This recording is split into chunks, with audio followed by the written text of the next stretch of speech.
All right. Tonight is, let's see, it is Wednesday, June 18th. This is the Riverside School District 96 regular board meeting. Kathy, could you call the roll? Okay, Mr. Barsadi, Present. Mr. Olick, Present. Ms. Claps. Here. And Mr. Merhead. Here. A quorum is present. All right. Don't see anybody here for public comment, so I'm going to go now. All right. And then, so we any changes to tonight's agenda before we get into it? No. Or any proposals? No? Okay. I will then hand it over to you. All right. For your superintendent's report. So I have two items. One is just an enrollment update. We used to sort of, in a very detailed way, go over enrollments because when we had formal class size policy, actually the board would have to override any class size changes. That is really not what the information is for. We just agree that we would keep you up to date periodically on our enrollment. So there's a number of attachments here. I think maybe the enrollment comparison is the most interesting one on mine. It's the fourth attachment down. Mostly we're really obviously carefully monitoring our kindergarten enrollment. It is not where it was at August of last year, but we also realize that a fair amount of enrollment can happen in the June, July, August timeframe. One of the things we do by June 30th is we run through our formal school assignment process. We use our student assignment algorithm, and all new families, in particular kindergarten, that's where we get most of our new students, but sometimes also new first graders, et cetera. All new families will receive notification of their school assignment by June 30th per our board policy. So that is all in process right now. And then the other thing that I have for all of you, and I'm actually going to ask some of my colleagues here to help with the update, is a strategic plan end of year update. And we have our scorecard. It's up here on the screen and it's in your board book. This is the same scorecard we've been using for several years now through a process that we had all agreed on the key performance indicators and sort of a rating of progress. So Angela, do you want to talk about goal one? And sure.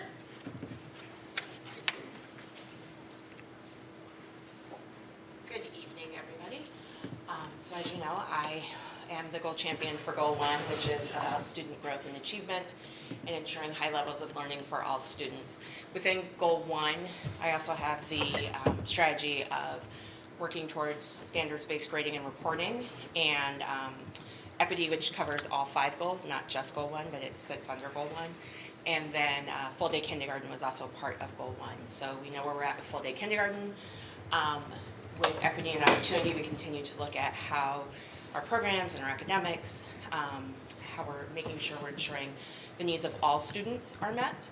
And then with standards-based grading and reporting, we continue to work towards implementing a standards-based report card K-5, and then communicating how assessments and assignments are aligned to standards 6 through 8.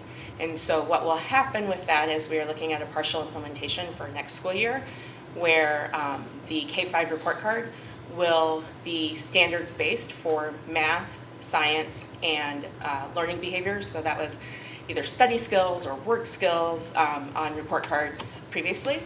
We're now calling them learning behaviors, and they're consistent K through 5. They'll be the same 8 learning behaviors, so you can see how your child is progressing on learning behaviors from kindergarten through 5th grade. And then the following school year, we'll have a fully standards-based grading report card because we will add in then English language arts, social studies, and special area classes. So we're doing a 2-year implementation for standards-based grading and reporting. This upcoming school year, right off in August, we're going to start with some professional learning for our teachers on how to use Power Teacher to align or to assign standards to the assessments and assignments that they're putting in the grade book, and then on how those final grades will report out at the first trimester, second and third trimester. And we'll be doing family communication at parent night on the website and through newsletters from principals and teachers to just make sure parents are aware of the change and why the change and what the change means and how to read your child's report card. Then moving on to our key performance indicators. I'm going to kind of bounce around, but and start just by saying that we're actually doing a pretty great job. So you will notice that there are, can we go down one more just so I can see? Yes, so go ahead and go up to the top. I did not tell Charles I was going to bounce around, so I appreciate his flexibility. One more. There are 2 red dots out of all of Goal 1, and those 2 red dots are for not meeting for Fast Bridge reading composite for kids. Let me back up. The goal for our reading composite is that the percentage of, go back up for me. Yeah, perfect, right there. The percentage of students for grades K through 1, so it's not all students, it's kindergarten and first grade. Their spring Fast Bridge reading composite will meet or exceed their fall Fast Bridge reading composite percentile. And the goal for that for this year was 55%, and we did not meet that, but it's important to note that 51% of our kindergarten and first graders did meet or exceed their fall Fast Bridge composite percentile.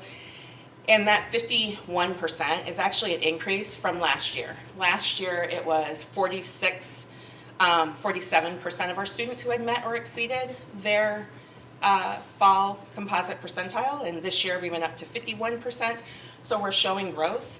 That 55% goal was a stretch goal that I had set, hoping we'd be able to reach that 55%, so we didn't quite reach the 55%, but we did still show growth, and that's part of what we're always looking at with the KPIs is how are our students growing. So I do want to point out that while it is a red dot, we are still growing.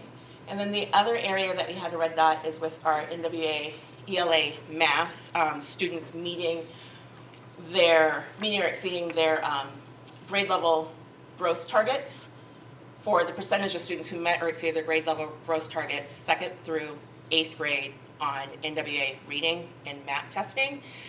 And you can see that 7th grade students, 72% of the students met or exceeded their growth goal, and the goal was 62%. So 7th grade met or exceeded that target, but you can see that the other grade levels did not. And so, as you know, I will be working with principals to determine, specifically working with Mr. Arvalis and Ms. Kayasa at the middle school to see what we can do at 6th and 8th grade to continue to work on our percentage of students who are meeting or exceeding their goals. But at the elementary level, I'll also be working with the principals, but it's a little bit more focused because part of what we want to see is how the implementation of CKLA impacted those scores. And we talked about when we adopted a new program that there's often an implementation dip. So as you're learning a program and you're learning the ins and outs of it, that the scores that students have might drop. And so we want to make sure that we're implementing CKLA with fidelity. This year, for the first year of implementation, CKLA asked that kindergarten through 3rd graders spend 120 minutes in instruction in CKLA, whether it's straight 120, broken up 60 and 60 or so, or 30 and 90, however that might be. We had only had 90 minutes of instruction time available for CKLA, so right there, that's something that we have addressed for next year. And kindergarten through 3rd grade will have the full 120 minutes so that we're able to cover all the material in CKLA, because we weren't able to do that this year. Another reason why we weren't able to cover all the material in CKLA is because with it being the first year of the program and just learning the program, you're still trying to figure out the scope and sequence. You're still trying to figure out how long do I spend on this topic, on this lesson, doing this activity. And so now we have a better idea of what that should look like. And then also, one of the things with CKLA is, and that they've addressed in an updated edition that they have, is that they had too many units. I believe there were 12 units at the intermediate grade levels, or 12 or 15, I can't remember the number. But they've decreased that now in a later edition. And that later edition now has less because they recognize that they had too much content to be able to get through in a whole year. So these are some of the things that we'll be working on to address implementation of CKLA. The other thing we're going to do is every grade level we'll be working with the CKLA coach to do what's called a learning lab. And so one of the teachers will volunteer to have half a grade level team come watch them teach and watch the students learning. And the coach will first plan with that teacher, then half the team will go in and watch the teacher do the lesson. And then after that lesson, we'll debrief on what we saw. And the coach will then talk about with the teacher explaining what they felt went well or what they might have had questions about. The coach will add some suggestions and ideas, and then it's a time for the team then to also ask, well, what about this, or how could we do this differently? And so we're going to do that for every grade level next year. So we'll divide every grade level up in half because you don't want 8 teachers staring at one teacher teaching. So we divide them up in half and do learning labs like that. And then I'm also going to be doing walkthroughs with our principals every month on how's our CKLA being implemented in the classrooms.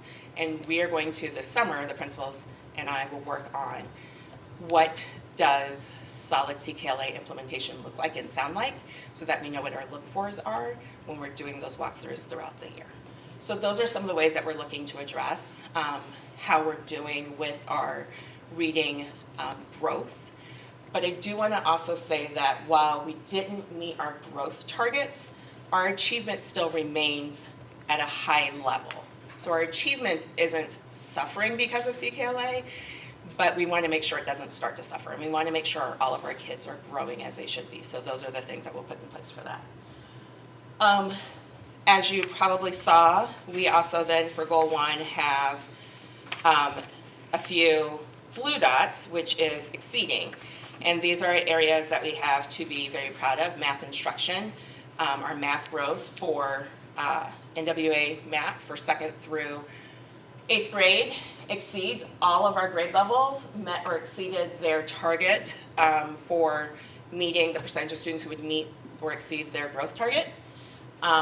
In our placement for our middle school, at the English language arts level, we have a goal of 1/3 of our students who are in English 8 will place into honors English, and we had, I have the number, if I was, there we go. We had 35% of our English 8 students place into honors English, and then we had a goal of 90% of our students who are in advanced math 8 would place into honors geometry, and 100% of the students who were in advanced math 8 placed into honors geometry. So we are doing very well. And then advanced DLA 8, we would like to see 60, what is the number?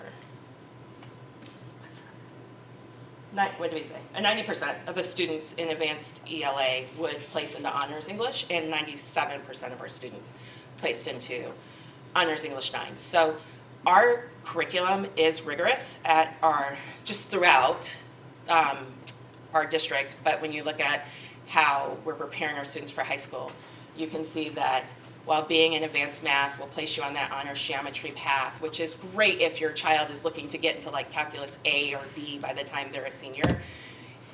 What this is showing is that it doesn't hurt you if you are in a core math or ELA class. You still have ample opportunities to get into an advanced class when you get into high school, to place into an advanced class when you get to high school. And then finally, you see that we don't have dots yet for IAR, and that's because while the scores have been preliminarily released, the state is looking at adjusting the cut scores, and they're going to give us more information on that in the late summer, early fall. So we are all waiting to see what that adjustment means and how that impacts then the percentage of students who meet or exceed. So that's Goal 1. Any questions? I should know this, but can you just explain to me on 1-2A and 1-2B, is the cohort goal based on the cohort average, or is the cohort goal based on the percent of students who met or exceeded the growth goal? So the cohort average is the average over the time that that grade level has been in school, looking at that cohort. So if we look at 8th grade, from 2nd through 7th grade, the average percentage of students who met or exceeded their growth targets was 60%. So I look at that average, but then I also look at the past trends for that cohort and set a realistic stretch goal based off of that to determine then what their target should be. So when I look at the 8th grade scores, their scores were, it was set at 65. Their scores were in 2nd grade, 70% of them met. In 3rd grade, they didn't take it because of pandemic stuff. In 4th grade, 45% of them met right after the pandemic year. In 5th grade, 57% met. In 6th grade, 61% met. And then their 7th grade year, 67% of them met. So looking at all those numbers and looking at that average, I set the goal at 62%. Okay. Because that's about around where they were, and I wanted to push us to continue to go higher than that previous time that we were at. Okay. So we really should be comparing the top 2 lines in each of these segments. And then just based on, like, I know that specifically in ELA, we didn't meet our goals for most of the grade levels, but like, I love that you presented it alongside with actions that are going to take place over the coming year to work towards improvement on this. Is there, you know, in the, when you presented the Fast Bridge, you sort of said, this is what we've been doing over the last couple of years. Is there a reason to think that a lot of the actions that we're taking is because the performance was significantly under what it had been in the last few years, and the CKLA rollout kind of stunted us a bit in this past year? Or like, you know, like I don't have anything really to compare this to in front of me, so I'm just curious, like, what the cohort averages were over the last few years to compare to what it was this past year. Does that make sense? It does make sense. So I did not have the 24 average on hand, but I can tell you the 23 average was for 8th grade was 57.2%. For 7th grade, it was 59%. For 6th grade, and this is in 23, right? So 6th graders in the 22-23 school year, it was 58%. So we were looking at mostly 50s in the elementary levels in the 22-23 year. Okay. Where you can see now we're in 60s for the 2nd and 3rd grade, and then the upper 50 for 4th and 53 for 5th. And then it was at 71%, 70%, and 64% for the middle school. Okay. Okay. And that's just from tracking it since we started the strategic plan. Yeah. I think it's not the top 2 lines that we're comparing, right? It's the bottom one? Yes, Is you want the actual. the goal and the actual. Yeah. The So bottom one is the actual, and the middle one's the goal that was set. And the top one was the series of numbers that you were reading off to get It's to their the average, right? It's the average of how many students met or exceeded over the course of That was your all their years baseline. testing, right? And then the middle row was what we were trying to push. So like Yes. staying on 7th grade, we were at 55. We're trying to get to 62. Yes. They got to 72, but everybody else fell well short Yes. of what our target was, like below where they even started. So that was the stunting Got thing. I That's just want to the make sure I'm stunting, reading it yes. correctly, because if I need to change it, but I looked at it, the bottom was our actual Yes. compared to the middle, which was our target, which was based on the top, which was our starting point. Yes. So then Thank you for- the I get it. the stunting thing was kind of where I was going with that. Like, did that set us? Because I mean, these are like huge misses. So Yes. is it based? Is that I'm, as big that's of a drop as what we the wonder is, expected? right? Is it because Okay. of the implementation of CKLA, and that's why we're putting in things in place to make sure we are consistently implementing CKLA the way it's supposed to be implemented, so that we can see how the results fare from there. Okay. All right. So then, how should I think about? So we don't have the fancy comparison like you gave us for the mid-year. I went Yes. back and looked at the mid-year. I was a We little were surprised by the red optimistic. dot, right? And I Right. was like, wait a minute. So how did it seemed really good? It did. So wait, we don't know what happened. That's where, so this is all the data that I have right now, but we Okay. haven't had a chance to talk as leadership team Okay. yet. So that's where the conversations with the principals come. And then when I do the report in October, November, when we get the state report for everything, MAP is one of the things we'll talk about, and I'll have more information for you then. Okay. But I also, it was jarring for Martha and I to see also. But I also don't want us to worry about it yet, because it was the first year, and it was a rocky first year of implementation. And so we're gonna put the things in place to make sure everyone has the support they need and the professional learning they need, so that we Yeah. can continue to rise. I hear you, and this is the third year that we have not even seems to come. I mean, we were approaching it, and now we've taken a backtrack. Yes. So Yes. that part makes me nervous a little bit. Just throwing it I- out there. I agree with you. Okay. But my job's to work on that and to address that. I also and that's why- appreciate your action items that you laid out there to back up Celine on that one, so, okay. Yes, yes. And I will update you more then in the fall. On a more nitpicky note, the 1-4s, 1-4-1-5, so you said 33 was our goal, 35 is what made it? Yes. Why blue? Yeah. Because, 2 points still feels like meeting. no, It's- because there were 26 kids. So for ELA, for honors English 9, they take your reading score from the placement exam and your writing score.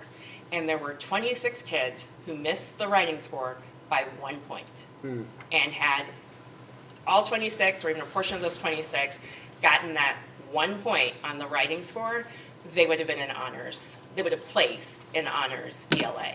So being that close to me really told me that we are exceeding when you think of a standard deviation, and you think about on any given day, a kid could have done 1 to 2 points better, 1 to 2 points worse. It can be green though, if that makes some people I don't know. I have this argument at work all the time, right? When you're like evaluating people and stuff, like how much of a deviation it gets into like a next like. So I don't know. I'm not gonna dwell. I on was it, just but very I excited about how close. Yeah. they No, I came. hear you.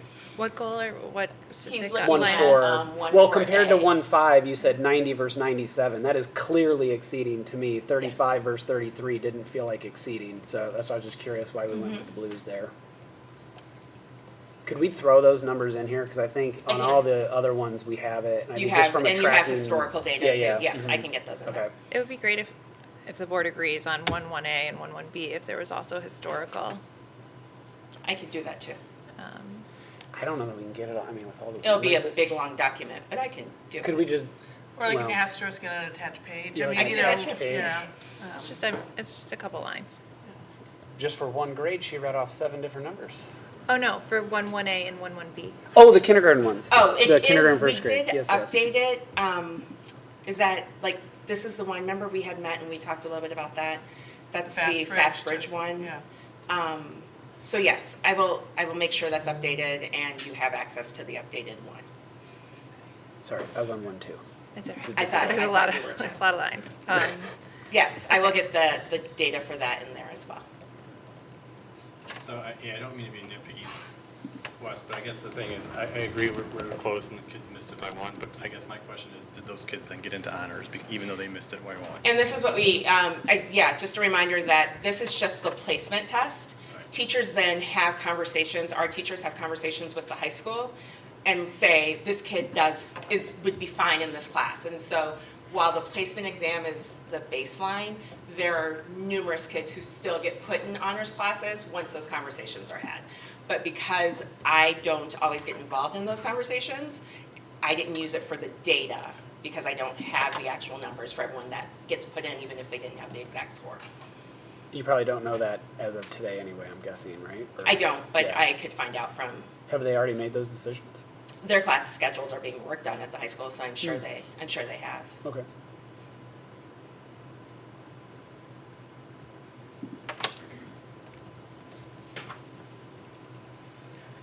Look, I think that with the, with the LA specifically, I think there's obviously concern in the direction that it's headed, but I do appreciate that you're setting goals that are stretch goals, and I know that that often means that there are sometimes going to be colors on this chart that are not what you want to see, but I do think that there is power in setting goals that,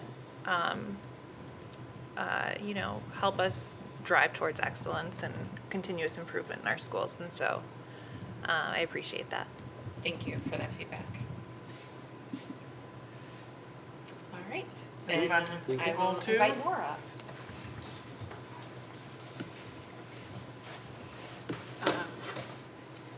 And speaking of data, I realized that I updated the 2-1 and 2-1 and 2-1A with the actual number for this year after Martha had said, hey, you didn't put in the actual data for this year, you just put in the green dots, or the dots. But I can share that with you now, and I can tell you that that first green dot is actually a yellow dot because the goal was 94.3, and I did a rounding error, and we're actually at 94.2%.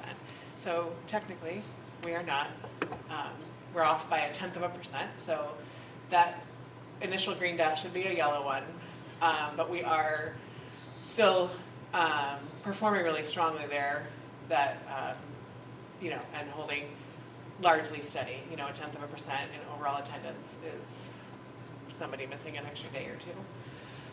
In terms of chronic absenteeism, we see the blue dot there. Our goal was to be at or below the 3-year average of 13.93, and we are at 9.3% in chronic absenteeism, which is a pretty significant change from the last 3 years of data, which again is a celebration. I think there's really been a push with our building leaders and with our teachers and our building staff in general to really target those students that were just demonstrating more chronic absenteeism and try to add additional supports and kind of understand what the need was.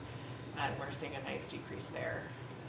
The PASS administration, that is now called the Renaissance, but I left that language in there. That is our student screener. We continue to maintain by building average results across these domains are still, they're maintaining with themselves and year over year, but also staying within the above average range for expectations on the national norms, as those are updated every year too. On this this specific sub-goal, I just wanted to highlight too, the PASS/Renaissance was selected by a committee 4 years ago, the year before I joined. And there have been more tools created in that time. Existing tools have kind of been revamped. So over the course of this year, we are again going to have a committee look to see, is this still meeting our needs? Is there something out there that could be more effective, give us more useful information? There are many good things about the PASS, but it's worth, I think, looking to see, is there something that could give us more actionable information?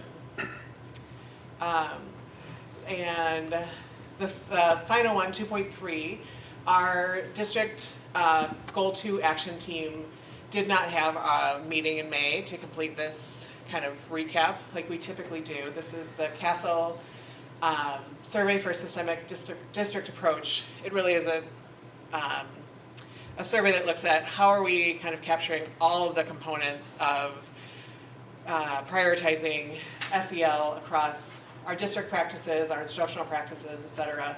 We've taken it every year as just a check-in for ourselves, but we'll take that at our first meeting in the fall to kind of, again, take the temperature check on, are we maintaining that broad focus that's necessary for this to be a sustained area of improvement rather than just a one-and-done approach. Any questions? For 2.2, I was just curious, as I was reading this, we had that World Cafe thing that happened. Yeah. I think that was kind of a one-off, one-time type deal, but like, does that type of thing feed into this goal? And it feels related, but I don't know if it is related. Yeah, I mean, it's related in as much as it's, kind of a temperature check of student beliefs and thoughts about their specific schooling experience at either their elementary school or at the junior high. It's not directly tied to like the categories in the PASS, but it is, to be honest, it's one of the pieces of data that also is like, aside from it just being time in the cycle and our questions about PASS, it's another piece that makes us want to look and see, is there another tool out there that could, there's nothing that's going to give us the rich data from World Cafe in a survey form. The formats are just too different. Yeah. But is there something out there that could give a more thorough picture, maybe? So the World, if I remember Yep. your thing on it correctly, that was more like a conversation that we got Yeah, gathered. that was like This is like small group on a scale of 10 1 to 5. students, specific questions, led by a facilitator. But just free form feedback. Yeah, this just is like narrative, numerically all tell me how narrative, you're feeling. Yeah. This is the actual opposite of that. Yeah. It's just a series of questions that you, rate on a Likert scale, 1 through 5. Okay. I don't know if we could replicate that World Cafe thing, but there were some really good takeaways out of that. Yeah, that I mean, we could talked certainly about, so. replicate it with students. We would ask, is there value in doing it year to year? But I think doing it periodically is valuable. I think getting real-time feedback. I think we are still, I know our Family Community Partnerships took a sort of a close look at it. We still have it on even our leadership team agenda that Yeah. how do we make best use of this Yeah. data, right? And how do we let students know that we make good use of this data, that we right? have I think action that's items still related to it. evolving. Yeah, I mean, it's not directly related to this, but I got But, thinking about that yeah. as I was looking at this Yeah. scorecard of just, this is very like, here's a specific question, give me a number on how you feel, whereas Right. the other one's a little bit more free-flowing, you'll get untargeted things out of it or something, like how could we try to incorporate more of that, and just different points of feedback and stuff, so I was curious if there was any kind of correlation between them, so, kinda. Alright. Can I just give you the benefit on the opposite of what I said to Angela? Like, I think 94.2 versus 94.3 is, I mean, I would call that. We're nothing without our integrity. 1/10 of a I'm percentage just point saying, feels good enough. it was, if I'm going by the letter of the law, I was Yeah, gonna yeah, say it's- it's not exactly not, where. you're And I right, even, it's it's not. not even like, it's a 9.355, it was 9.31 or something, so. I appreciate your very Uh, specific but- writing there. And we have the much more detailed overview of the chronic absenteeism also attached. Yeah. Because we've been doing that trimester by trimester. Yeah. So thanks to our tech team, they pulled that together, but it's a goal 2 area, but I think we've agreed Yeah, to and that the- format of this reporting. 2.1A, I think we just added that one last year as a specific KPI, so, because, sort of because we were kind of tracking it anyway, but because we felt it was important enough to have a place on the scorecard. And if I remember what I was looking at correctly, weren't we at like 9% for the third trimester or Yeah. something? And like, so it averaged to 11, but No, it actually, sorry, that number is last year. So the goal was 13.93 for this year. The overall for this year, which I haven't put up here, which I didn't add to this yet, but it will be on the final version of this report card, was 9.3. 3.6. was that our total? 9.37. Yeah, I was Thank just you. trying to pull it back up. That's the average for the whole year. So like, last year was 11, the year before was 15.6, this year we're at 9.4. And I think our note is that pre-pandemic was 9%, so we're really, very close to close to pre-pandemic pre-pandemic. levels, which is exciting. So I do have I don't mean to jump ahead, but I noticed that the absenteeisms in the smaller schools are significantly lower than the larger schools. Did we ever, I know I brought this up before, did we ever look into why that is? I mean, is it just sort of dynamics, school dynamics? I mean, not school, but like student dynamics because there's more kids. I mean, it was just pretty significant that I was like, why is like Hollywood the lowest and Yeah. Blythe Park pretty low as well, and then all the other schools are in double digits? I think there is a piece of it that it is school size. I mean, it's not like our central and elementary are, Right. these college campuses or something, but it is just a bigger environment, can be harder to feel that same, you're not gonna see the same sense of community in any two schools, but I think it is a, it's a bigger building. I think it could just be a matter of, what the demographics happen to be in various buildings at points in time, of who's experiencing more complex situations outside of the school day than others, but yeah, I don't know that I could speak with certainty about what is In terms causing of it. like supportive assistance, really ratio-wise, it's the same, so it's like, is there more support for a child who's maybe struggling to get to school? I mean, I appreciate your calling it out, and we've certainly talked about it, and we don't see some direct line. In terms of like Yeah. the number of adults available. in the Right, building. I think Yeah, of like it's not- social work support right, is one of right. the things I think of. Is that standard in other districts, like bigger school, the numbers are higher? That's a good question. Yeah. We'd have to I do don't some know. digging to figure that out. It is reported now by districts on the state report card, so it probably wouldn't be that hard to sort out.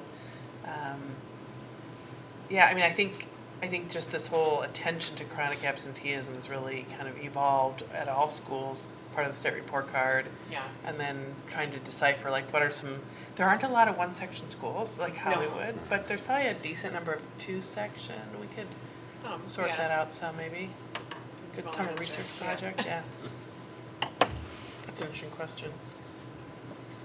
And Celine, I'd like to give you some credit for the chronic absenteeism Mm-hmm. stuff, because I mean, it's something we were kind of talking about, but I think you really pressed forward with really like staying focused on it and the reporting and stuff like that. So I don't know if that changed what we were doing in the school, but at least us talking at the table Yeah. definitely brought more attention to it, so. Well, the hard Thank work you for really went championing on it. with the teachers and the teachers, yep, principals mhm. and Nora, so thank you guys. Yeah, it's the building staff for sure. That Yeah. really- Well, and you and Pete Gatz attended like a really a national workshop, multi-session national workshop to really Yeah, dig in. that I was mean, what are the best practices? What we know it's that being connected, right, and feeling accountable, which it doesn't mean to be feeling punished. It means why are you not getting to school? What's going on? What Yeah. are the contributing factors there that we can and what's within our control to address. Yeah. So I think And we've been just able to. Anecdotally, I was able to be a part of that learning experience last week, and it was international, actually. There were people from all different countries, but also, I think, 26 different states or something, and chronic absenteeism, every hand went up, that those numbers are just high for everyone.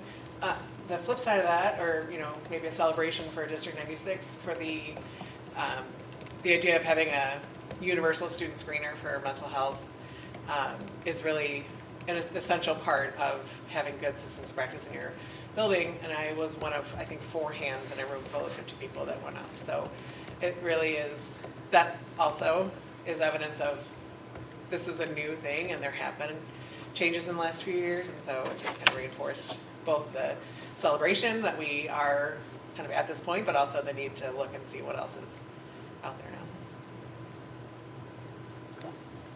And thank you for the note on your thing, Yeah. at whatever, the Harvard thing that you went to. That sounded like there was nothing wildly new. We were kind of touching on a lot of those things, so that was good to see that we're moving in the right direction. It sounds like you got some good ideas of how to keep that going. So Yeah, it I'm was really glad you're able really to attend, and thank you for the note. Yeah. All right, goal 3. Thanks, Thank you. that's me right now. So as you know, Don Tefano, our now retired Director of Technology, is our Goal 3 champion, and also acknowledging that that's not an automatic handover to Molly Marquardt, our new Director of Technology, as we're going to let her get her feet wet in the world of technology and not necessarily in high quality staff. So I envision taking over Goal 3 for this year, and then we'll evolve into a new strategic plan. But actually, Don Tefano did do the strategic plan scorecard here and provide these updates for all of you. And so you can take a look, and Charles, we're on 3. So thank you, down there at the bottom, and then moving forward. So it's interesting to note that our teachers with master's degree or higher on this 3-year rolling average actually tipped back a bit. It would just be indicative of sort of a changing constellation of our staff, perhaps bringing in more new hires over time and more senior people sort of rolling off that may or may not have had master's degrees. So I don't have that specific data, and I didn't do the analysis, so I don't have additional detail to add there, but could certainly look into that if that's something that the board is interested in. I think, again, continuing to look at our hiring practices and building on diversity of experiences and diversity of hiring. It's an area that we continue to think about and work toward, and not really progress, but certainly not falling behind in that area. We'll have a new team of teachers joining us here in August, and that hiring process is underway. So we also could share updated data with all of you at the end of August. So for those 2, those were just around changing recruitment practices. So what about that is still approaching our desired state? Again, because I didn't do the actual, Okay. sort of number analysis here, we have done a variety of things in terms of our practices. We changed actually our application Yeah. to be a more kind of user-friendly application. We made some specific comments in the application about sort of being a welcoming and inclusive environment for employees. We've used a little bit of social media to recruit, so there's some shift in practices, but I wouldn't describe it as sort of revolutionary shifts in practices. But are we not, so like we made, because I'm trying to think of the last time that we had a deep update on this. I remember Don standing up here kind of talking Yeah. about those changes. I couldn't remember when we did that to go back and look at it.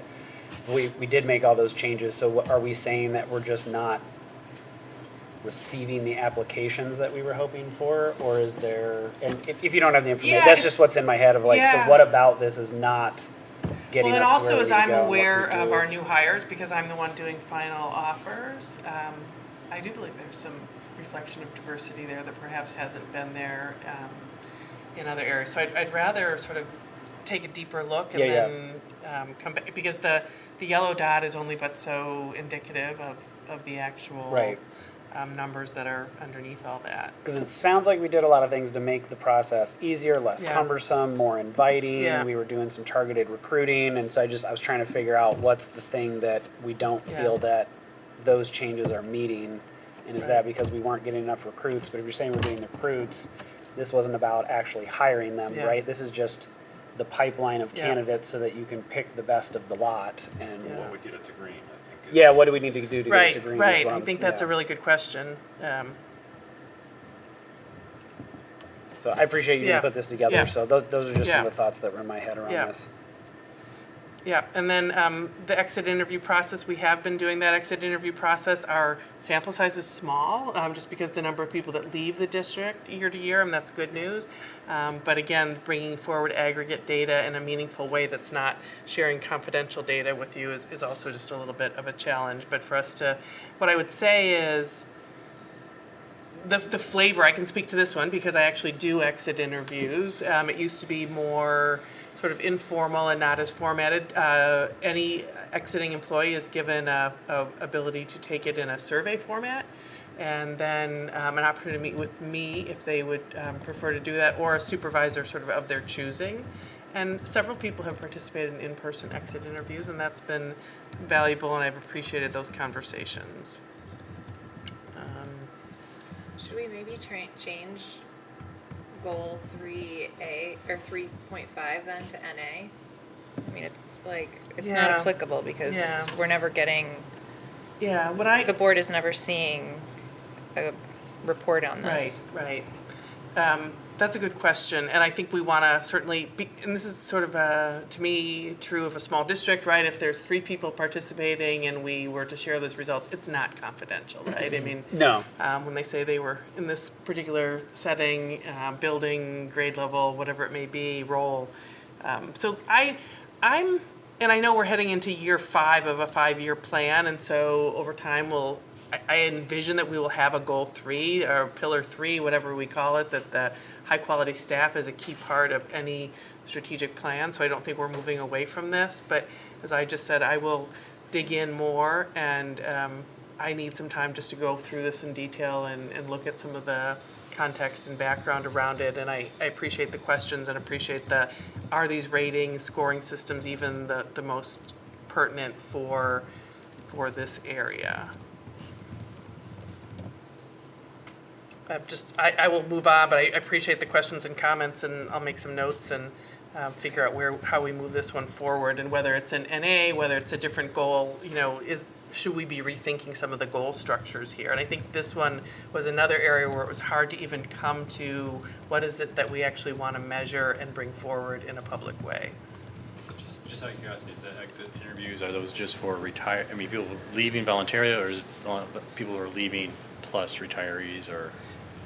Leaving, what do we say, voluntarily leaving. Okay, volunteer. So So- include retirees then? Yeah, it would include retirees, but it's also resignations. Okay, yeah, right. And so we then must not have had more than 7 people That would leave probably voluntarily be last Or who year? took the survey, right? Or who Well, took the survey or participated in the interview. Because like if we're getting a blue light on 3.4, it means that no more than 7 people left the district, right? Because otherwise we would be getting a report. The board would be getting a report because there would be at least 6 interviews for 3.5. 85% of all employees who chose to leave the district will be invited to participate in an exit interview survey with the district office administrator. So I think what the blue dot is saying, they were all invited. Oh, but they didn't take you up on the offer. Yeah, so I don't know the actual number. I know Okay. the actual number of people that came to meet with me directly. Got it. Yeah. Yeah, like, I personally think that if the goal here behind 3 is to recruit, develop, and retain exceptional personnel for all positions, just sending somebody an invite doesn't warrant getting a blue light on this thing, Yeah. on this. Like, I think that, I guess I just think that maybe we could find a goal that better achieves the purpose, or a better, fine-tune a SMARTY goal that better achieves the purpose of goal 3 collectively. Yeah, and real honestly, Celine, I have some of the same thoughts as I go through this and try to sort of interpret for Don and my interpretation. And is this meaningful data, right? Is this meaningful data around goal 3? And I think as we head into a new year, as I said, a new strategic plan, I'm happy to do more sort of bring more context to all of this. But I do recall even when we developed the report card that we struggled a bit and had conversations even here a bit. I remember talking to our strategic plan consultant, like, what are those meaningful things to measure in goal 3? And as we look at this here, 4 years in, and even just some of the questions, some of the feedback, it's like, Yeah. is this the right stuff? And I hear what you're saying, and I need a little more time to focus in on that. Yeah, and I understand that you're taking over this goal, but I do remember sitting at this table last year and basically saying the same exact thing. Yeah. And I didn't, nobody else on the board sort of chimed in to support this idea that maybe these aren't the right metrics Yeah. to be. So this could just be my, personal view. But maybe it's, something that the personnel committee should continue to consider here. No, I think it's fair. I think the invited to participate part is just something that, for whatever reason, didn't click with me because I've been reading this as participated, Yeah. not Yeah. invited to participate. Yeah, and even when I invited to participate blue, right? Like, they're all invited. There's a process now for inviting, right? Where there wasn't a process even for inviting or having and inviting. So that's a gain just for us internally, structurally. But is it a meaningful measurement, right? Is, I think, a good question. Well, fair I think, question. I don't know if this is where you're going, but how I would interpret that is you want people to give you the feedback. So do we have a problem that people don't want to give us the feedback if they're voluntarily leaving? So I think that would be okay. But then to Selena's point, if it's 6 or greater, which I think that is the right number, we use Qualtrics at our company and they do not give me results anything less than 5. It has to be 5 or more. Which still seems a little bit low, Yeah. but that's how they use it, so I assume there's some statistical something around that. But that would be 7 people. If 85% participated, that would get you to 6. So if we're doing, that's how I was kind of looking at it, but now that math doesn't line up because it's just how many people are leaving, and if it's 6 or more, then and we Yeah. have feedback from 6 or more, Yeah. then we should get a report on it. So yeah, we probably need to look at. Yeah, and those are we two. looking at a departing custodian as well as a paraprofessional as well as a teacher? Like, I mean, and we are, right? We're offering exit surveys to all. So would you, even when you say the number in my head might be certified staff, but the question is really broader here, so. I do need more time just to take a look at it and potentially bring forward some change ideas, and maybe it's something we could look at Yeah. from a personnel committee I mean, role. just sort of, yeah, no, and I agree. Just sort of looking at this, I mean, these are all great numbers. I guess for me, this doesn't, I guess it doesn't provide much information. It doesn't tell our story, Right. right? And, I think qualitatively, of course, we have been successful recruiting. We don't have a high turnover rate, right? So our retention is considered to be good, right? Is there a better way to put a measurement on that? And so, yeah, I think. I would say absolutely. Like, the way to put a measure on that is to say, did we retain this percentage of our Yeah, employees yeah, in any yeah. given year? Yeah. And set a goal for that, right? And like, that's something that many companies issue in their annual reports every year. And it's a good number for us to just keep Yeah. track of over time. Yeah, it's an indication of management practices, right? Like, Yeah. do people want to stay at this company or not? And I have to look at our state, go back and look at the state report card too, because the state report card they published the master's degree number. I want to say they say something about a retention rate, but I We do have the retention they rate do. in okay, there. there we go. Yeah, in our So, community report. But I guess, And I feel like that's something to be Yeah, proud of. yeah, Like, right, go on right, to the report right. card. but I guess to the point, to your point though, that is, I mean, a lot of companies report, my company reports, I mean, Yeah. I don't know any company that doesn't, but I guess my thing is, it doesn't tell the story though. It's like, if it's green, great, if we retain like 95% of our staff, but my thing is, what if it dropped to, we're only retaining 90% or 85%? We need to know sort of why people are leaving, Right. sort of the reasons behind this. Absolutely. So- Like, a number always can use some qualitative context to back it up, right? 100%. But like, tracking that number is a good indicator Oh, for it's- us, right? Right. But I would also stand by the argument that if you have less than 6 people, having a public dialogue about, I mean, I don't Yeah. know, it would be confidential to us because I don't know who you well, I guess I could go back and figure it out. I don't have the time nor the desire to do that, but I could, I guess.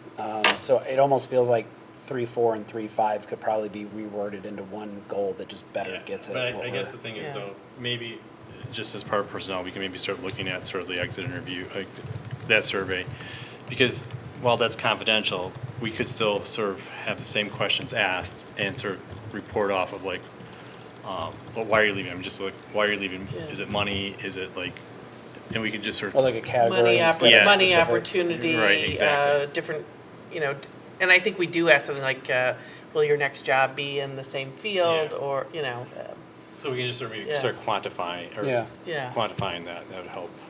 Yeah, retiring is different than Right. going to Right. another school. Yeah. It's rare, but it has happened, for somebody to leave this district to go to do the same job in a different district. It's often leaving the field of education, an opportunity for advancement, decision to sort of like change in family dynamics, maybe Yeah. staying home or something. Just trying to think through those Yeah. different resignation. But I'll tell you letters. what, like one of the things that will sort of resonate is somebody taking a teaching job in a different district doing the same work. Then that's like, okay, so what is it that's different or better about a different district? So sometimes it's straight up geography for people. I mean, there's a lot of factors there, but yeah, I think we can. So if you don't mind giving me some time to kind of hone in on this with your feedback, this is helpful. Maybe David, you and I as personnel chair could take a look at some things and change this. And I don't mean to gloss over the other parts. For example, we gave it a TBD around the competitive compensation. As we know, we just approved a contract. And we had done some analysis there, certainly as part of that process. We have been rating very specifically key items into the professional development. That is a regular survey that is given every time certified staff participate in professional development. And we have seen some valued growth there. We have also continued to use an employee satisfaction survey. I'm trying to think why this would be NA. I think we didn't really hone in on a goal area within the staff survey. I'm trying to think of the last time we actually brought one of those. We used to do it with Nate, and then there were some changes with that Yeah. organization, and then I think he sort of fell off for whatever reason, and I think we've lost track of it. Yeah. I can't remember the last time we talked We did about. it by way of an executive summary and Okay. not sharing the actual metrics on that one. And that was also intentional in order to invite people to participate fairly and openly and not feel that the reporting came directly back to the board. But we had done an executive summary level when it was Eklund Consulting, then they became Vital Network, and then we moved from Vital Network to a company called EAB. And my view is that those morale surveys are all very, very similar one to another. So I don't know that there's a whole lot of change to go from Vital Network to EAB. I think there's still valuable information. And I'll tell you where it's most meaningful is with the principals and their building leadership teams to really dig in and talk about sort of how to shift and change culture in a very employee to employee, teacher to teacher way in terms of building climate and culture. But it is something we all take a look at. So it's NA because we're not, I think it's because we're not bringing the actual data forward, is what we've talked about. the goal sounds Yeah. like the invite Yeah, one. It's yeah, like, yeah. It's in place. Yeah. We meet it, but now we're Yeah. getting certain numbers. So I Yeah. guess, is there, I think that what is consistent is that the teachers and other building staff are taking the 5 Essentials survey. We're just Yeah. not, and those results of those 5 Essential surveys are actually online yeah. in the report card. So they're At a accessible to us, but they're just not presented to the board. Right, and this is something different than 5 Essentials. This is a separate, specific staff morale survey. And there's a staff, you could argue that 5 Essentials is also a staff morale. It's also student and families, right? It's satisfaction, Yeah. which satisfaction and morale, I think, are hand in hand. But we have also, over the years, over time, right, talked about the value or not value of the 5 Essentials data. So this was designed to sort of comment on a different survey that's a bit more customized and a bit more directed toward teachers. They actually take it 3 times a year, a fall, winter, and a spring. I guess I'm looking at 3.8 where it says a Yep. SMARTY goal using the initial survey data and the 5 Essentials results may be written at a later date. And if we're not doing some other thing that's very capable of being compared from year to year, what we are doing that's capable of being compared year to year is the 5 Essentials survey. And so maybe that's the thing then to present. And the 5 Essentials usually is like, we've struggled to get parent feedback at that 20%, but I think we get really We high get, participation because from students because and staff. because we provide them time. them. Yeah, we make them do it.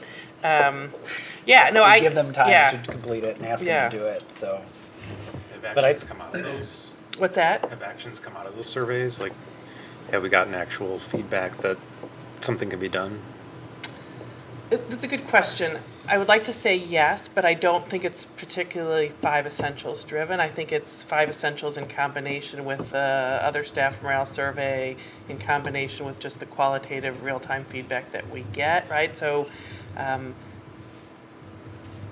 yes, but it's probably not actionable enough. You know what I mean? Like tied to like the 5 Essentials told us this, so therefore we are going to start doing that. Yeah.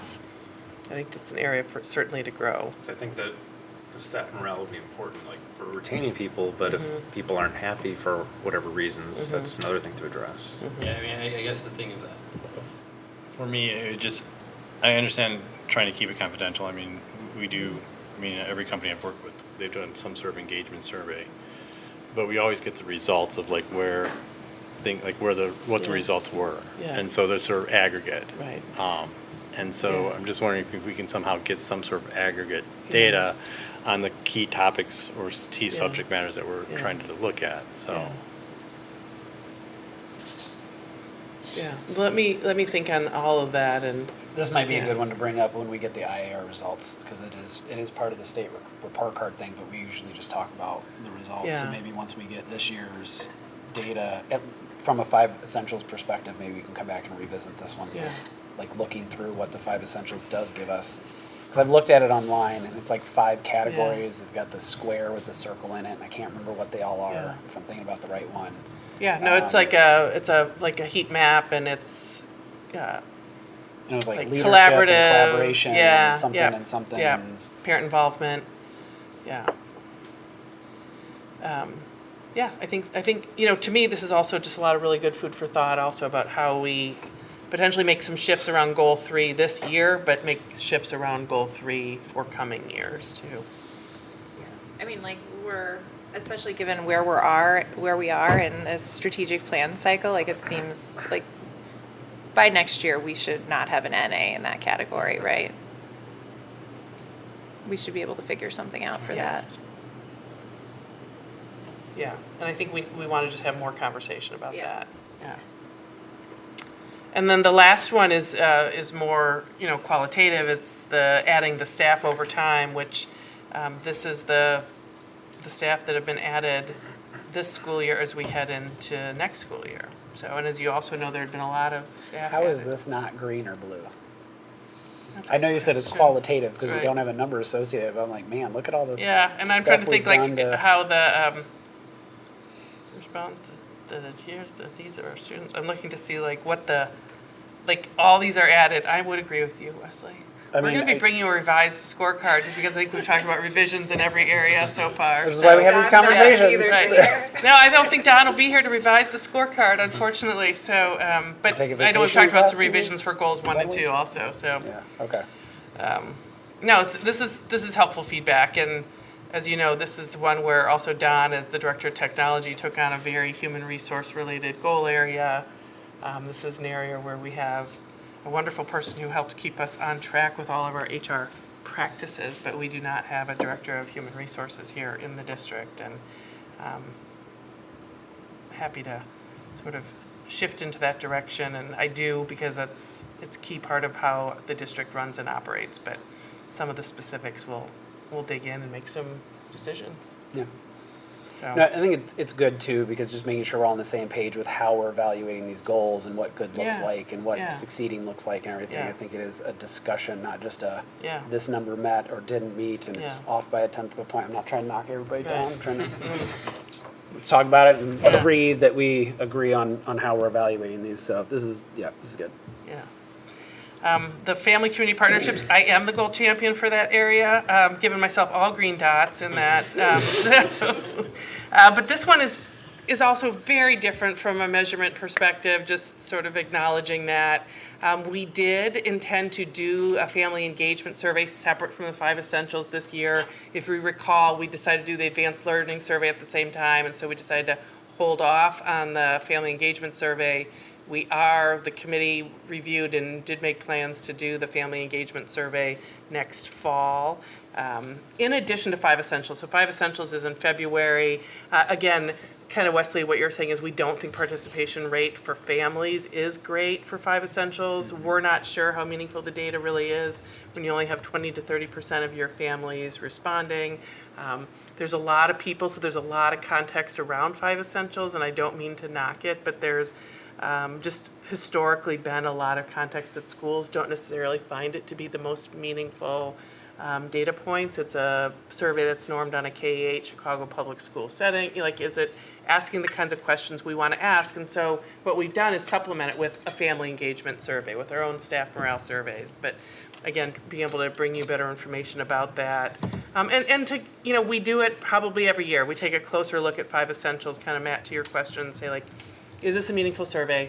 Are there meaningful results? If so, what are we doing about that? And we need to continue to think about that. So the family, what I did here under goal 4 is just try to articulate some of the specific things some of them that have, I think, truly become operational. One is a family learning night that we have now had 3 years running of family learning nights with different content areas. And I think that's been a success. If anything, there's been a question of, like, could we do more family learning nights? One Book, One School, that was really one of our goals, was that would happen at all 4 elementary schools. It really, truly happens at all 4 elementary schools, and it really is a great celebration of literacy and families reading together. So that feels, again, like a notable success. I think there was talk about one district, one book. Did that ever materialize? Yeah, there or- was, and actually all the schools said, no, back off. Okay. We love it at our Okay. school. It is a great, and I know you've been very involved with it through your PTA role too. The schools love it. The schools take a lot of ownership. The PTAs take a lot of ownership. Yeah. And there was kind of this idea that, let's keep it as a school event and not a district Okay. event. So it's a great question. The family engagement guidelines, if you recall, we published those last year at the end of the year, and then we've worked hard to get them out. I know they sit framed in all the school offices. There's some teachers that have attached them as their signature line and sign off. We've shared them in a number of places. We share them at our district office. And I think I think they've been valuable. I think the teachers felt that there's a lot of value in just articulating things that are our expectations. But that was really last year, and sort of just keeping them as part of our system here as we move forward. We shifted to a new website provider, as you know, and also a new app this year, and still with Molly here, our new tech director, and Molly Castor, our part-time communications vendor. They've already been looking at the website and looking at ways that we can continue to enhance and improve ways that we communicate, and that's an ongoing goal. And then family engagement survey that we will conduct next fall. So did I scrolled, I guess we scrolled up too Yeah. high. I guess it's the blue up there, It's Charles, split, and yeah. yeah, I was reading from my computer screen. Any questions about goal 4? I mean, it's been relatively limited, but the family night stuff seems to really be kind of growing from just observing a couple that I did. There seems to be more people showing up at the thing, so I don't know what exactly is driving it, if it's the content, if it's word of mouth that it's fun, engaging, whatever, but I have heard some really positive stuff about the different events out there, so that really seems to be going well. I think this has been a really tricky one because it's so open and harder one not to really measure, numerically quantifiable, Right. but it feels like we've made a lot of progress here over the years. So Nora also got to hear one of the gurus in family engagement at the workshop that she was at last week, so she's shared the latest, greatest book that's out there. I mean, in all seriousness, it truly is, the research says that in engaged families, children achieve and do better, and that's really kind of been at the core even of some of our conversations, is how do we really improve that? And having schools as inviting places, fun events, our PTAs and PTOs add so much in that area, but it also ultimately kind of distills down to this, how do I really help my child with their student learning?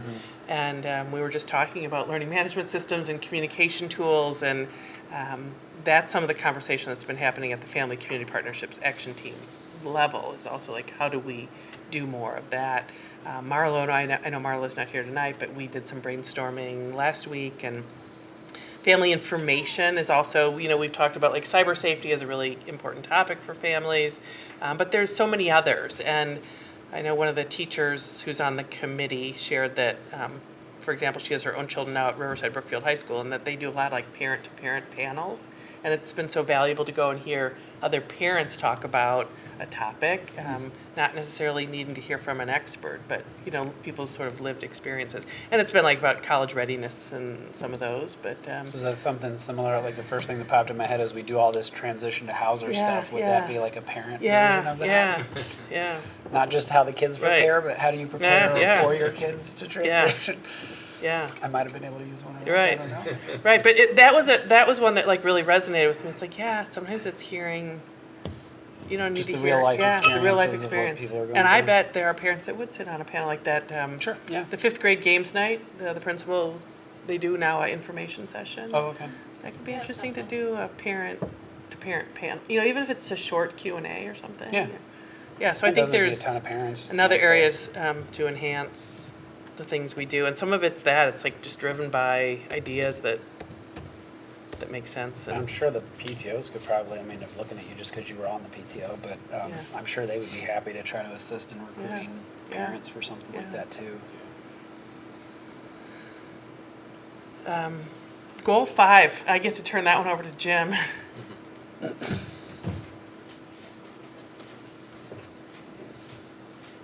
You can see the dots haven't changed. Well, the first one is the financial profile. It's an annual rating, so fourth quarter we're going back. But we've had highest rating of 4.0. Kind of maintain that. The fiscal year 26 operating budget, when we adjust for some of the newly approved positions, it comes in within CPI. We have all the projects, all the maintenance and capital improvement projects were on time and within budget. And our ticketing response for buildings and grounds, we've been responding within 24 hours. not always completing them. And the tech department has been responding within 8 hours. There's a few more there, but the lunch program's been going really well at all schools. Anyone have any questions on these? I'll save this last time. Maybe like the only thing was like the renovation and reconfiguration of the library media center is yellow. Like, is that, we really haven't talked about that all that much. So is that just we haven't gotten to it yet, or? Yes. Yeah, that's- okay. I believe that one is its own goal for the future strategic plan. You know, like, I mean, there's just been a lot of conversation. We've had a lot of conversation about, and it's not all about renovation and reconfiguration. It's really about what goes on in libraries. We talked about some of this at Facility Advisory Committee along the way and felt that it's big enough because it encompasses curriculum and facilities and really student use. I mean, this idea that we still want our libraries to be a place where kids can access high-quality literature and great books and check them out and take them home. Like, there's a traditional part of libraries that's very valuable and very important, and so I don't want people to hear that I'm talking about that going away, because we are not, right? But as our world becomes more and more digital, and we're hearing more and more about the challenges that kids face with AI and now and everything else, is that sense of digital citizenship, digital responsibility. We have a curriculum. Sometimes I think we ask ourselves, is it being implemented with enough fidelity? A lot of times it's the library person that can sort of ensure that there's some fidelity of implementation there. The other thing that's really occurring more and more in elementary libraries in particular in a lot of school districts is STEM and STEAM education. And so that's another area. So I'll preempt that one as a future goal. And I think our libraries, like we know the Ames Library is renovated and reconfigured and could easily integrate that level of programming. I think Central, maybe with some physical renovation there, is really challenging because there's some really challenging ADA issues in the library, just the way it's set in the building. For people that don't know, you step down into the library, but it's a big library, right? I think it just could be reconfigured internally if not fully renovated. Hollywood is small, but everything at Hollywood is a bit smaller, and I think it still works for the student population there, and same at Blythe. I think with that, if you recall that portable door and going into the music space, that I think that could still be used in creative ways. My head was at, I guess I should replace Library Media Center with Hauser Learning Center. This is more than just the Hauser Library. Yes. We're talking about library in general across Yes. all schools. Okay. Yeah, and I didn't even comment on the Hauser one. The Hauser Library Media Center, I believe, also could use potentially some true renovation and reconfiguration. As you know, it's set up Yeah. as a very traditional library. Also has a lot of, I'll call it real estate around it. Our instructional coaches are now, we've moved our tech team over to the district office. They were in the Hauser Library. The area that you often face, the circulation desk, there's a lot of space. We've had our architects take just a informal look, and again, I think it takes some true buy-in, some feedback, more than just, again, my idea, but would be really eager to gather more community feedback and staff feedback about our libraries and how we're ready to change. Do you know when that'll be a main topic to address? So, next year, I envision next year, December, January, February, we're writing a new strategic plan. So we're seeking community engagement through community member. If we do it similar to format that we did the last time, there would be parents and community members invited to the table to sort of, in real time, participate in conversation and planning together. And then usually we would do is like supplement it with another survey. So strategic plan team is considering this. What's your feedback on? These are significant renovations, and so I think discussion starts next year, planning, and then moving it into, is it goals, is it like, are these, is this just something I'm thinking makes sense, but I don't think it's something that it's just I'm thinking. I think it's a district-wide plan that is facilities, finance, curriculum, instruction, scheduling, programming, all the things, so, yeah. Yeah, so long range because of the money, the whatever that needs to go into actually doing the renovations, but Yeah. curriculum is almost part of like one Yeah. of the, maybe goal one or something, maybe not goal one, but yeah. So Yeah. it's kind of a multi-goal. Yeah, it cuts across, overlap yeah. thing. Okay. I think it's also the family engagement piece. I know we've had families say like, that was like when we talked about even as a facilities advisory, it's like, it's not just a facilities issue. I mean, it's really, there's a lot more to it, and so felt that it needed a broader scope and a broader audience for discussion and input. Okay, well, I'm glad I asked that question. Yeah, because and I thought don't we were even just think gonna that's what redo you the meant. I Hauser was, yeah, library. right. Okay. I'm glad Hot Lunch is going well. We had a lot of debate on that, so glad Yeah. to see that it continues to be Check. successful. Yeah. Thank you, Jim. All right, and that is the superintendent's report, 1 hour and 15 minutes into the meeting here. But I mean, obviously really important that this is the strategic plan. Your feedback, your questions really help us. I am, all kidding aside, would like to bring a revised scorecard forward potentially at the July meeting. And may need more time on the goal 3 as we take a heavier sort of look at that, and I have some thoughts on that. Anything else, just about strategic plan and the scorecard and the report? There's a more narrative report attached as well, but I think we covered that through the conversation. Yeah, the executive summary piece of it was pretty helpful too, as I was going through the dots and stuff like that. So thank you for putting that together, or whoever helped you put that together. AI.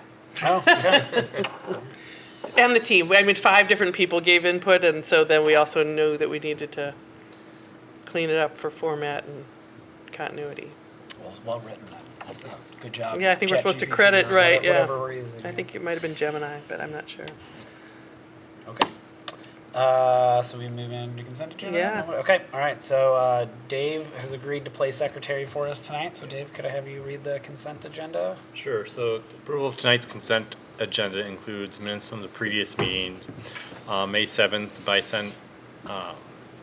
biannual, May 7, 2025 biannual organizational minutes, May 21st, 2025 regular business meeting, the closed session 1 and 2 of May 22nd, 2025, the personnel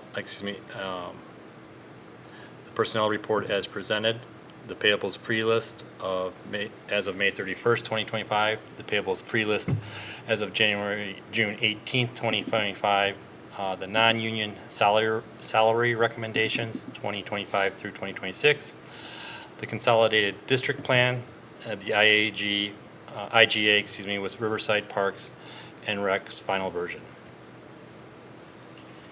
I might just make a comment. I double checked with you. Like nothing really material in that Parks and Rec IGA. Like a lot of I don't want to call it ticky tack, but like very fine detail type legal, just blocking and tackling type stuff is how I would call it. Yeah, and if you recall, you approved it pending legal, pending legal review, but from both Right. the village and from our district attorney also. So even technically, you don't have to reapprove it, but I know there's been a lot of attention spent on this one, and it's very visible to the community, and so I just wanted to make sure that it reappeared on the board agenda. Yep.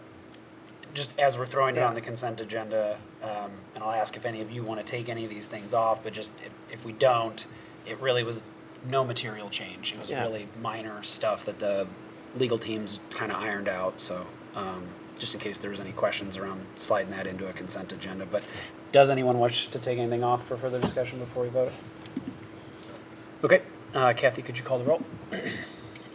I'm sorry. Was this like the 4th meeting in a row that I've done that? Is there a motion for the Board of Education to approve tonight's consent agenda as presented? So moved. Second. So I need one of you two to say second. Kathy, could you call the roll? Okay. Ms. Claps? Aye. Mr. Olick? Mr. Barsadi? Aye. And Mr. Muirhead? Aye. Motion passes. Okay. Any comments from IBC tonight? No. Nope. Okay. Any board member comments? Nope. Okay.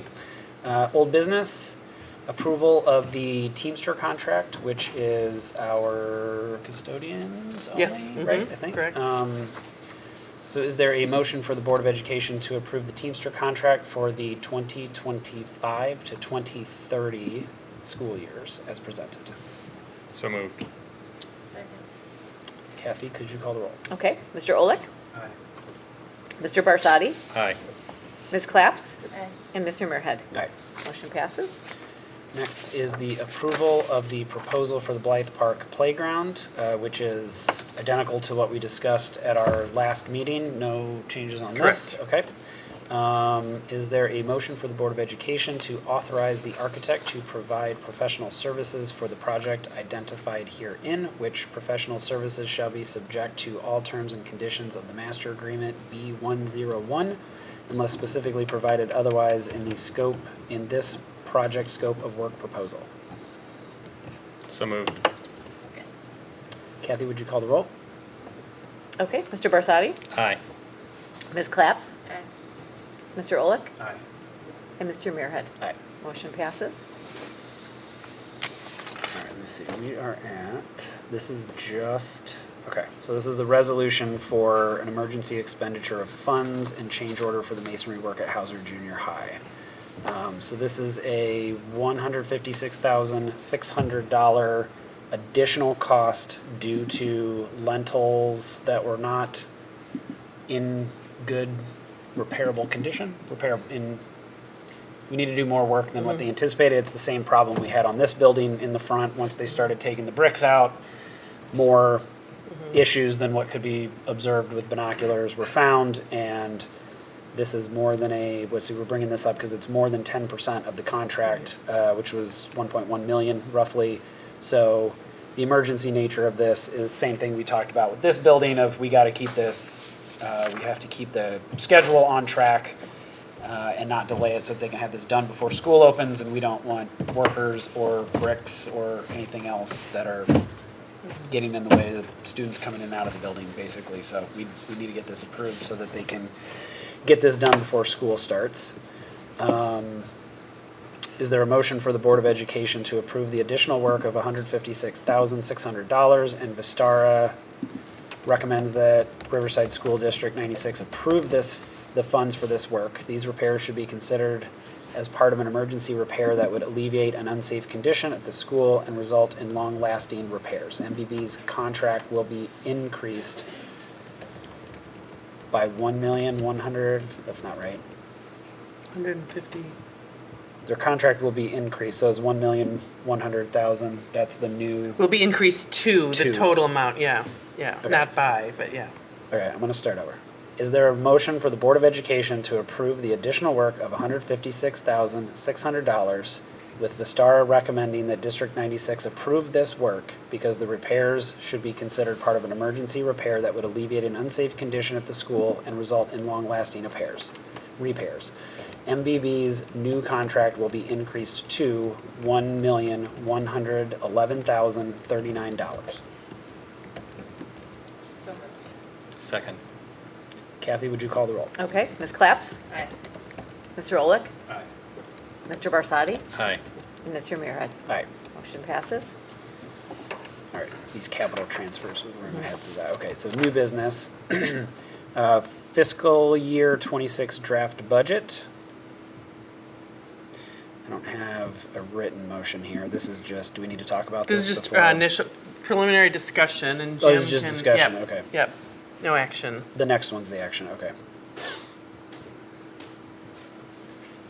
Maybe Jim wants to provide, do you want to sort of provide overview on all the draft budget, but also links to the fund transfer potential action items? Okay. Well, the first one is $600,000 transfer. Actually, do you want to start with the draft budget? That, Is that next on the agenda? yeah, I think it makes maybe Well, more sense. these, Like, or do you these want- approvals are going into the 26 budget from the memo that I Yeah. read, if I understood that. Okay, so why don't we start with the two, why don't we just lump it all together? And then Okay. I'll go through line by line with the approvals that we need. So if you want to start with the two budget approvals that you're requesting, and then we can lump that into next year's tentative budget. So start with the transfers? Yeah. Okay. The first one is a request to transfer $600,000 from the working cash fund to transportation fund.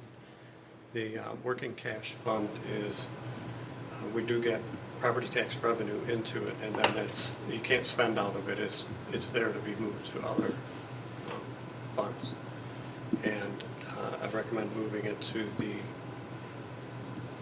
transportation fund, only because we will go negative, and, but you, I mean, you can see from my table that we were 3.7 million negative at one point. But I just think it looks a little better to have, and we want to move it anyway. We're gonna have to cover it, so. If you remember, and you can see from my list here that we got up to 10 times the annual expenditures in there. And that's when I started trying to kind of under levy. Then we transferred 2.9 million, but then the first column there, property tax, we kept dropping the levy to try and get the fund down to match the overall, so around 50%. And one of the things that's an issue now is we won't get our claim money till after the year's close. So even though that line looks like we won't be close, that'll come in. And then my target was to get it 50% after the transfer, and then that last check run, that there's $103,000 that's going to come out of the transportation budget or accounts. So how do I read this table? We are currently, is it the expenditures total that I should be looking at? In the table? In the table that you put in the memo. The first column is the property tax we collected based on the levy. We also get some interest or investment or interest income, not so much from that. And then the state transportation claim, we're able to get some of the spending back. So the total revenue for like FY25 at the bottom there's 542,000. And the expenditures total up to $1 million this year, so that number's been increasing also. Well, the changes, we're going down 500,000. I'd like to transfer in 600,000 to keep us near the 50%.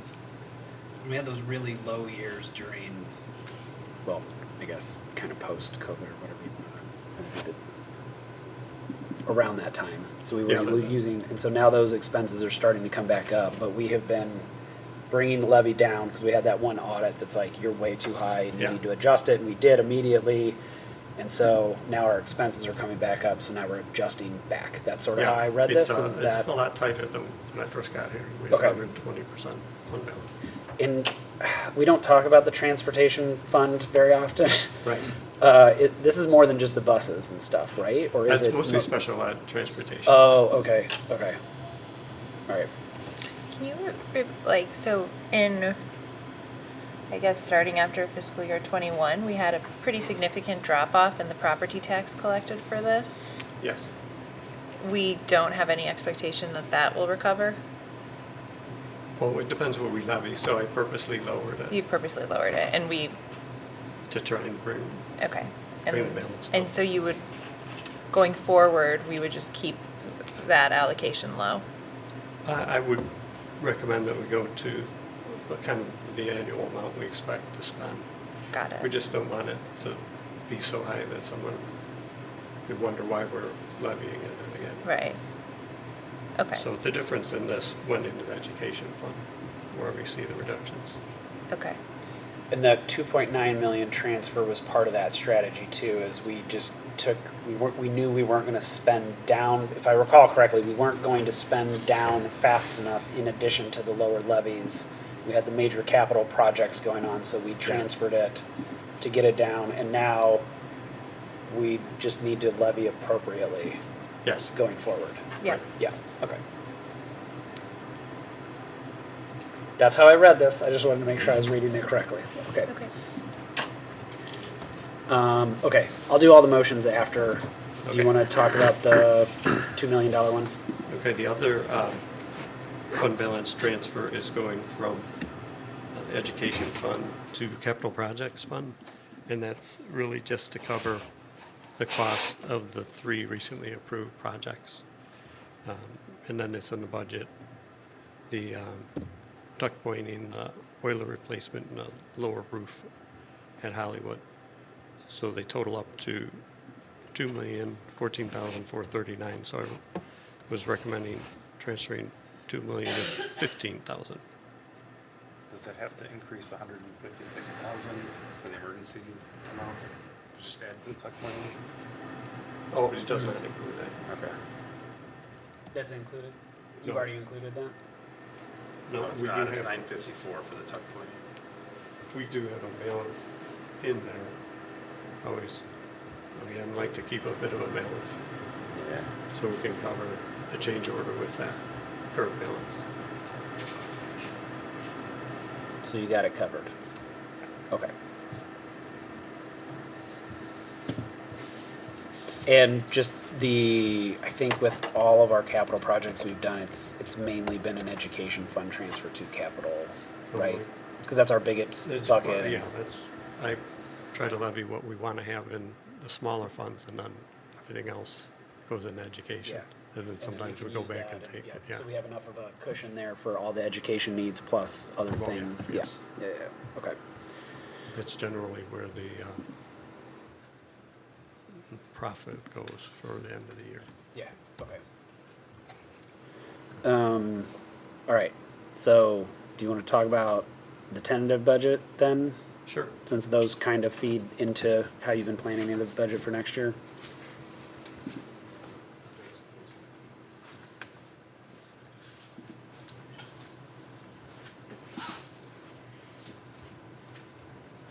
Is everybody okay with how I'm doing this? I figure I'm trying to put the whole story together and then we'll go through, just make sure there's no other questions. So, okay.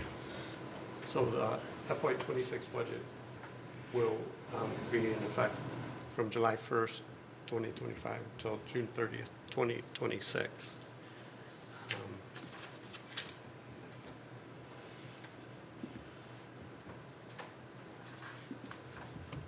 This is not the budget, this is the public act where we need to show recent fund balances. So I'm just kind of keeping this slide in every presentation. We only need to do it once a year, but I thought this way I could keep it up to date. I have we have the FY '24 audit, which you've already seen. And then I put the budget in, and then I add the new budget. So it just has to be publicly disclosed.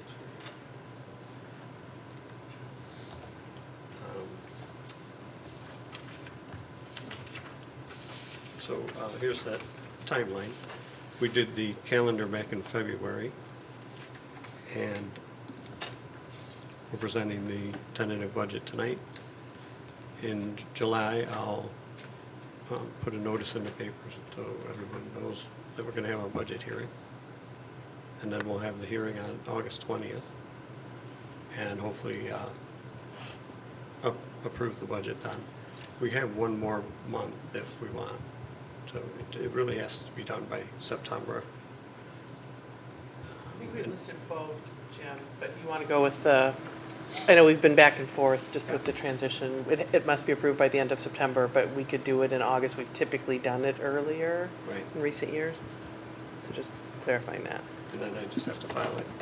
I will file it by September 19th, but it has to be filed in October at the latest.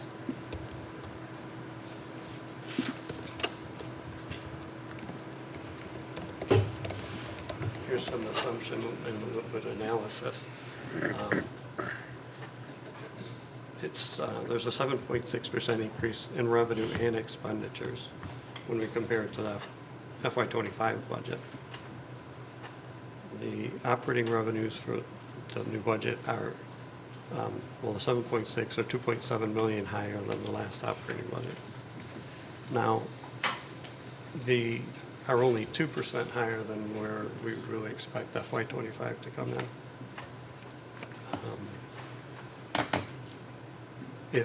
So I've got the revenue through May, and so I just look back at last year's June. If we have a similar June to last year, we'd actually have more revenue in FY '25 than we're budgeting in FY '26. So I know the 7.6% looks like a large increase, but it's a large increase over the last budget, not over what's happening. On the expenditure side, the salaries and benefits is over 70% of the budget.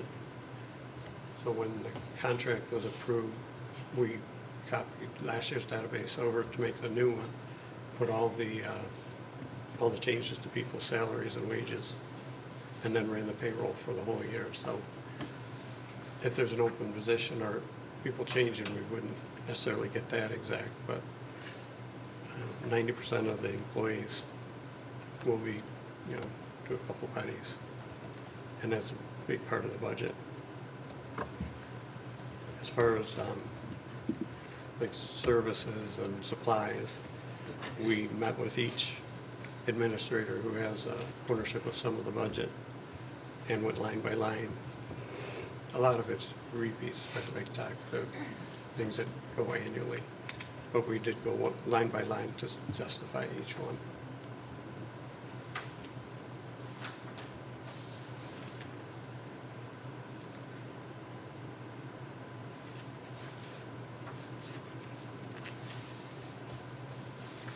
You can see in the blue box there that it came out to $1. I got to work on my rounding, but we're 38,115,955 on both sides. And you can see in my memo that if I wanted to predict, I would say there's a 1.3 million in cushion in the revenues that hopefully we'll be putting into savings at the end of the year. And then I list the transfers on the right. So we're looking at 53% as our fund balance, and ending next year at 44% because of the $2 million we're taking out of fund balance. You can see next to tort fund, we're 346%. So I've been working on getting that down too, but it's a really small number to begin with. So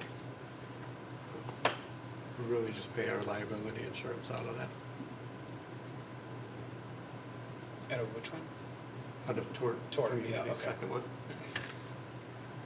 And we are working the balance down 346 to 238.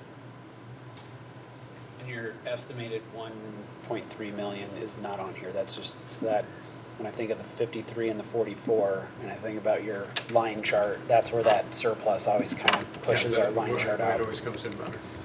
Yeah. Here, speaking of. Oh, this one. Yeah. So the red line represents audited fund balances through June of '24. That's where I put the line. And then the next 2 years, 25 and 26, are just the budgeted numbers in there. And then the rest are from the last projections I did.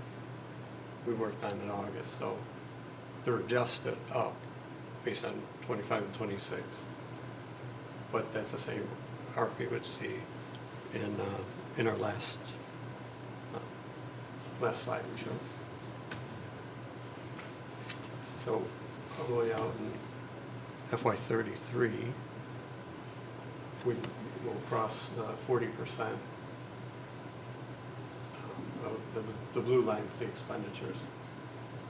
And we'll be at 39% of expenditures. So our expenditures are going up every year. So even if our fund balance stayed the same, the percent would drop a little bit.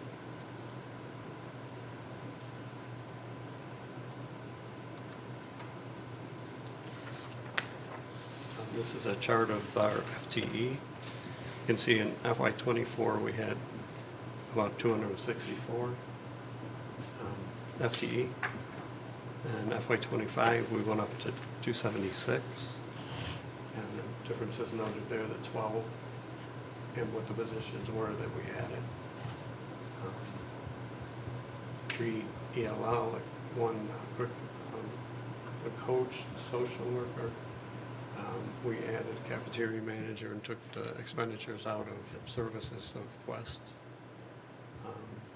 We added another cafe worker, and a half-time custodian. And then last year we added 5 paras. This year we're adding 3.5 paras, 1 PE teacher, 1 coach, and 1 elementary coordinator. So now our new total is 282 for full-time. The coach we're adding is getting us up to 3 now, right? Up to 4, 4? 4, Student- 4 coaches, right, Angela? Yeah, yeah, Okay, so we have 3 now. yeah. Okay.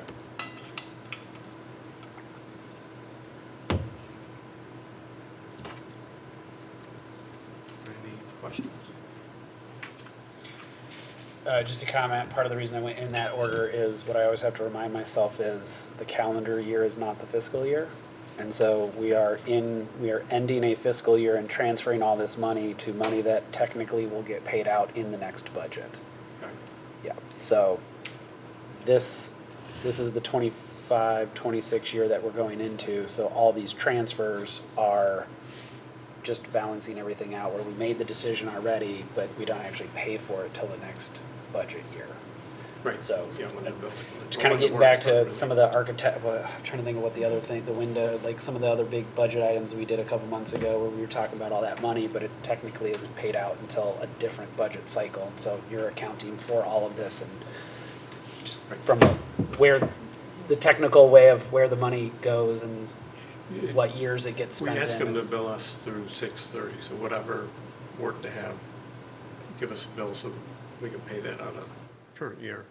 And then everything after that, we do in the next fiscal year. And that's the kind of thing an auditor will look for. Where does that cost belong? Yeah. Making sure that we're tracking where all the dollars are going and it's in the right spots and, yeah, okay. So I guess this, and granted, I didn't go through the entire 20 pages, but have we accounted for possibly loss of funding from the federal government? I know it's a small percentage, but. No, that doesn't reflect losing any federal income or revenue. So we get about 1.2, if I remember, a year. It's been from 800 to 1.3 million over the past few years. I believe this year we're over budget with the revenue. Well, This current year that's about to end. not Yes. necessarily federal, it's the interest and property tax, of course.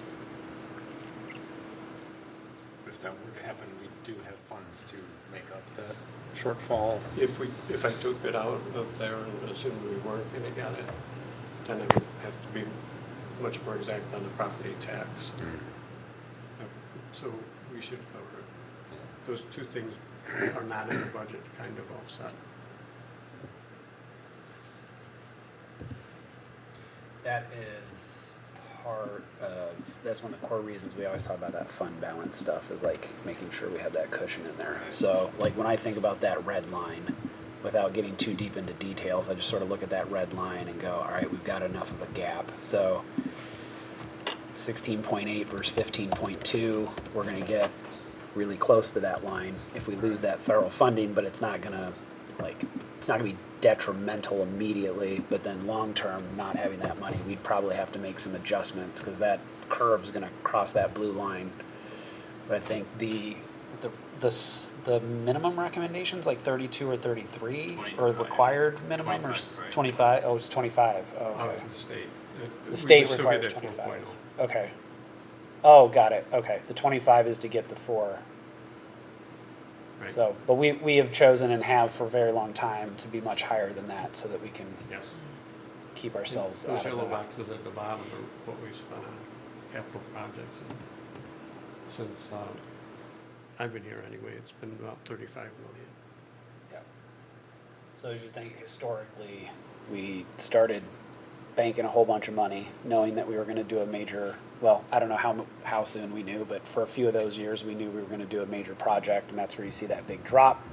And then we had some good years where we had more, do we call it surplus is the technical term? Yeah, profit, surplus, whatever it is, extra money, Yes. and then we put that into like a savings account for other large capital projects, and that's why you kind of see it starting to go back down again. And Yeah, it's really funded all our capital projects. No referendum and no debt, so it's really Trying to good. avoid debt and property tax asks as much as possible. So far, we've been okay. I'm hoping for the next 2 years, we're gonna continue to be okay. Hoping for longer than that. Hopefully for longer Yeah. than that, yeah, all right. If that's helpful context, sorry. Yeah, it is. Yeah. Any other questions for Jim? No, all right. I will do the two motions here then. Is there a motion that the Board of Education approve the resolution transferring funds in the amount of $2,015,000 from the Educational Fund to the Capital Projects Fund as presented? So moved. Second. Kathy, would you call the roll? Okay. Mr. Barsadi? Aye. Mr. Olick? Aye. Ms. Claps? Aye. And Mr. Muirhead? Aye. Okay, motion passes. All right, and the second one is is there a motion for the Board of Education to approve the resolution transferring funds in the amount of $600,000 from the working cash fund to the transportation fund as presented? So moved. Second. Kathy, would you call the roll? Mr. Olick? Aye. Ms. Claps? Aye. Mr. Barsadi? Aye. And Mr. Muirhead? Aye. Motion passes. All right. Do we have any other public comment tonight? Any other public comment? Nope. Okay. With that, we got future meeting dates. July 2nd is canceled. It would have been a committee of the whole meeting. July 16th will be a regular business meeting at 7 p.m. in the Hauser Learning Resource Center, potential closed session if necessary. August 6th, committee of the whole meeting, 7 p.m. at the library at Blythe Park School. August 20th, a regular business meeting in the first day of school at 7 p.m. in the Hauser Learning Resource Center, closed session if necessary. And September 3rd, 2025 will be the board self-assessment, which we actually had to reschedule from June 4th due to some scheduling issues with IASB. So that'll be just a full closed session with our IASB rep for our self-assessment that we were trying to do this month. And then with that, this meeting is adjourned.